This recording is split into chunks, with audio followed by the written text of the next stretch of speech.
Председателката Гордана Силјановска-Давкова ја оцени 2025 година како една од најтешките, година на национална траума, но и година на клучни тестови за државата. Председателката во обраќањето до претениците и јавноста се осврна на многу теми, меѓу кои владењето на правото, европскиот пат и довербата на институциите. Од трагедијата во Кочани преку европските условувања до реформите во правосудството. Пораката беше дека импровизација повеќе не смее да има. Во најемотивниот дел од говорот, председателката се осврна на трагедијата во Кочани, оценувајќи дека тоа бил момент кога државата морала да застане пред себе и да се соочи со длабоките системски пропусти, од игнорирање на процедурите до културата на неказнивост.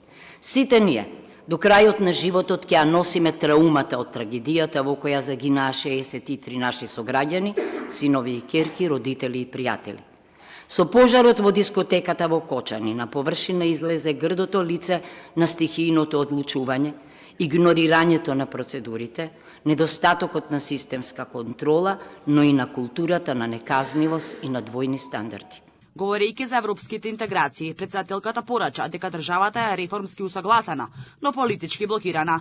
Таа предупреди дека без јасни гаранции и заштитни механизми, уште една уставна промена може да значи излез од процесот без вистинска добивка. Ако уставните промени беа гаранција за европски реформи и хармонизација, во духот на европското право, ние одамна ќе бевме во ЕУ, ама се уште ни преговорите не сме ги започнале повторно заради новата уставна измена што се бара од нас. Во делот за правосудството, председателката нагласи дека вистинските реформи почнуваат со јасни правила. Наместо пополнување на испразнети места по старите критериуми, порача дека е потребно да се почека новиот закон за судски совет, за да се обезбеди меритократија, а не политички договори за затворени врати. Свесна бев дека не може да има судски реформи со антиреформски профили, креирани по мерка на партиите, а не по мерка на владењето на правото.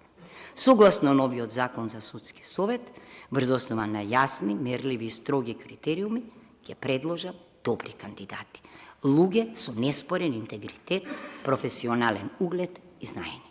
Председателката се осврна и на прашањето за миграциите и одбиените баратели на азил во Обединетото кралство, нагласувајќи дека доколку одредени поединци се безбедносен ризик за Британија, тие по дефиниција представуваат уште поголема закана и за нашата безбедност. Таа зборуваше и за Safe City, како доказ дека навиките се менуваат кога правилата важат за сите. Предупреди дека фемицидот е врв на толерирано насилство и системски неуспех и потенцираше дека хуманизмот и солидарноста мора да се претворат во политика и за помалите заедници и за лицата со попреченост, со вистинска инклузија и уривање на бариерите. Повика на национален консенсус за државните интереси, со порака дека само заеднички, без поделби и дневно политички калкулации може да се обнови довербата и да се изгради општото добро.